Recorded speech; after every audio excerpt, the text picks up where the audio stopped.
क्या आप अपने लिए एक पीसी लेने वाले हैं, फिर चाहे वो एक कस्टम बिल्ड हो या एक प्री बिल्ड पीसी हो। बट आपको यहाँ पे ये कन्फ्यूजन है कि आप DDR4 रैम वाले पीसी के साथ जाए या DDR5 रैम वाले पीसी के साथ जाए।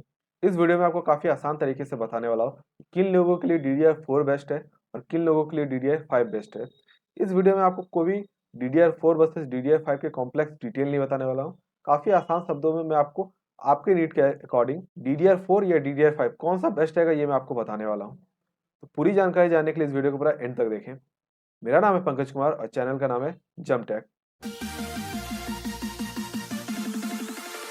वीडियो में आगे बढ़ने से पहले अभी आपको अपने स्क्रीन पे टोटल 3 टाइमलाइन देखने को मिल रही होगी, जिसमें से जो सबसे पहला टाइमलाइन है उससे आपको DDR4 वर्सेस DDR5 के बीच कुछ बेसिक डिफरेंस बताने वाला हूँ।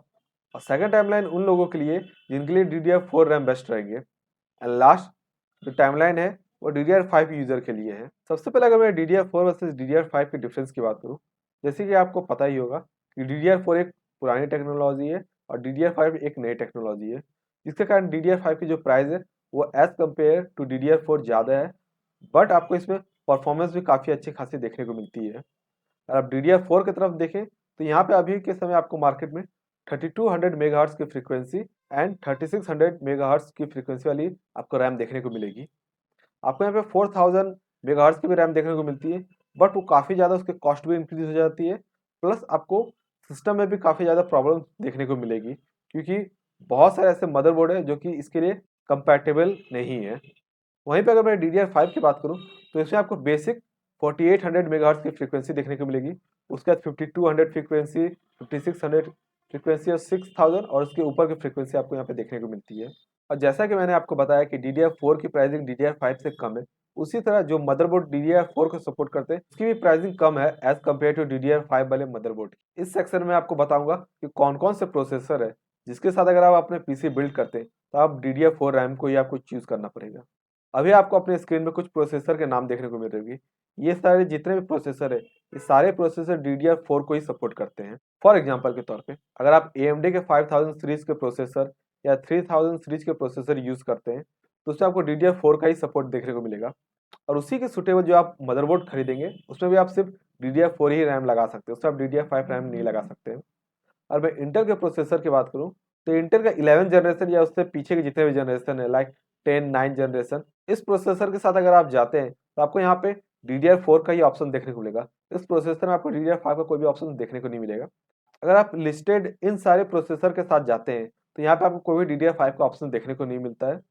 प्लस आप जो भी इसके सूटेबल मदरबोर्ड खरीदेंगे उसमें भी आपको DDR4 का ही सपोर्ट मिलेगा और आप कोई भी DDR5 की रैम अपने DDR4 के स्लॉट में नहीं डाल सकते हैं।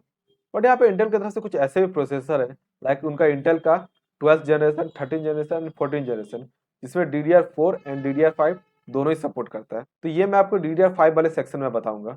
यहाँ पे आप कुछ टोटल प्राइसिंग भी देख सकते हैं, जिससे आपको एक रफली आइडिया लग सकता है कि जो DDR4 का प्राइस है एज कम्पेयर टू DDR5 उसमें आप कितने पैसे अपने लिए सेव कर सकते हैं। अभी आपको अपने स्क्रीन के सामने कुछ प्रोसेसर के नाम देखने को मिलेंगे। ये सारे जितने भी प्रोसेसर है ये DDR5 रैम को सपोर्ट करते हैं। फॉर एग्जांपल के तौर पे AMD के 7000 सीरीज के प्रोसेसर, 8000 एंड 9000 सीरीज के प्रोसेसर ये सिर्फ DDR5 को ही सपोर्ट करते हैं। वही दूसरी तरफ जो इंटेल के प्रोसेसर है वहाँ पे आपको इंटेल का 12th generation, 13 generation and 14 generation का जो प्रोसेसर है उसमें आपको दोनों ही DDR4 एंड DDR5 दोनों ही रैम का सपोर्ट आपको देखने को मिलता है। तो अगर आप AMD के प्रोसेसर के साथ जाते हैं तो यहाँ पे आपको DDR5 के अलावा कोई भी ऑप्शन है नहीं, तो यहाँ पे आपको DDR5 रैम के साथ ही जाना पड़ेगा। बट अगर आप इंटेल के प्रोसेसर सेलेक्ट करते हैं लाइक जो कि बहुत ही पॉपुलर प्रोसेसर है जो कि अंडर 10,000 में आपको देखने को मिलेगा, जो कि इंटेल का i5-12400F जो कि एक 12 जनरेशन का प्रोसेसर है। इस प्रोसेसर से रिलेटेड मैंने ऑलरेडी 2 वीडियो अपने चैनल में पोस्ट कर चुका हूँ, जो कि एक 60,000 का पीसी बिल्ड के लिए और एक है 35,000 का पीसी बिल्ड के लिए। आप उसको भी चाहे तो चेकआउट कर सकते हैं। अगर मैं उन लोगों की बात करूं जो इंटेल का 12, 13 या 14 जनरेशन वाले प्रोसेसर के साथ जाना चाहते हैं तो उनके लिए कौन सा बेस्ट रहेगा, DDR4 या DDR5। यहाँ पे आपको दोनों ही ऑप्शन देखने को मिलते हैं, तो आपके लिए सूटेबल कौन सा रहेगा। यहाँ पे आप अपनी स्क्रीन पे एक चार्ट देख सकते हैं कि 12 जनरेशन के जो DDR5 के फ्रीक्वेंसी सपोर्ट करते हैं वो थोड़े से कम है as compare to 13 generation and 14 generation Intel के प्रोसेसर के। तो अगर आपका बजट काफ़ी कम है तो मैं यहाँ पे आपको रिकमेंड करूँगा कि आप DDR4 के साथ जाएं, ताकि आप मदरबोर्ड में कुछ अपने पैसे सेव कर सकें। बट आपका अगर बजट है कि आप DDR5 motherboard and DDR5 RAM use कर सकते हैं तो DDR5 रैम आपके लिए बेस्ट रहेगा। यहाँ पे आप 5600 फ्रिक्वेंसी 6000 फ्रिक्वेंसी तक के भी रैम यूज़ कर सकते हैं।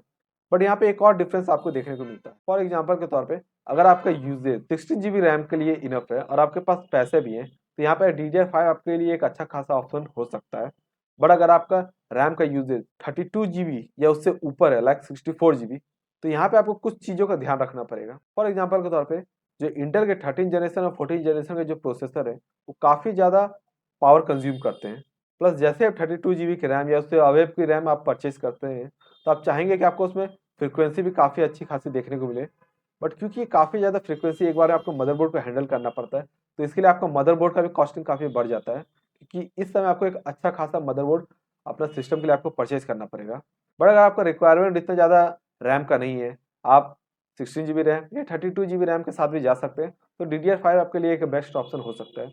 बट अगर आपका रैम का यूजेज बहुत ज़्यादा है लाइक 64 GB तो यहाँ पे मैं आपको रिकमेंड करूँगा अभी के सिनेरियो के अकॉर्डिंग कि आप DDR4 के साथ ही जाएँ अगर आपका बजट कम है तो। बट अगर आप इतने ज़्यादा रैम खर्च कर सकते हैं तो मैं यहाँ पे मान के चलता हूँ कि आपका बजट भी काफ़ी ज़्यादा होगा तो यहाँ पे आप DDR5 को आराम से अफोर्ड कर सकते हैं। तो इसलिए मैं आपको DDR4 तभी रिकमेंड करूँगा कि जब आप एक बजट के प्रोसेसर के साथ जाते हैं लाइक i5 12400F जिसका प्राइस अराउंड 10,000 या उससे भी कम में आपको देखने को मिल जाता है, वहाँ पे आप एक बजट PC बिल्ड कर रहे हैं तो वहाँ पे DDR4 आपके लिए बेस्ट ऑप्शन हो सकता है। बट अगर आपका बजट है आप DDR5 के साथ जा सकते हैं तो DDR5 आपके लिए काफ़ी अच्छा ऑप्शन हो सकता है, क्योंकि फ्यूचर भी DDR5 में आपको बहुत सारे गेम्स, वीडियो एडिटिंग, फोटोशॉप जितने भी एप्लीकेशन आने वाले हैं वो DDR5 के साथ आपको अच्छी खासी परफॉर्मेंस प्रोवाइड करेंगे। आई होप आपका सारा डाउट इस वीडियो की मदद से क्लियर हो गया होगा। अगर आपको अभी भी कोई डाउट है तो आप कमेंट करके पूछ सकते हैं, या नहीं तो आप अपने इन्फॉर्मेशन कमेंट में शेयर कर सकते हैं जिसके कारण दूसरे लोगों को भी इन्फॉर्मेशन मिल सके। अगर आपको ये वीडियो पसंद आता है तो इस वीडियो को लाइक करें। इसी तरह के और वीडियो देखने के लिए चैनल को सब्सक्राइब करें। अगर आपको मोबाइल, लैपटॉप, पीसी इन सब से रिलेटेड कोई भी प्रॉब्लम आ रही है, इन सब से रिलेटेड कोई भी आपको जानकारी चाहिए तो आप कमेंट करके पूछ सकते हैं। मैं आपको या तो कमेंट करके बता दूंगा, नहीं तो उससे रिलेटेड एक वीडियो बना के दे दूंगा। अंत तक देखने के लिए धन्यवाद।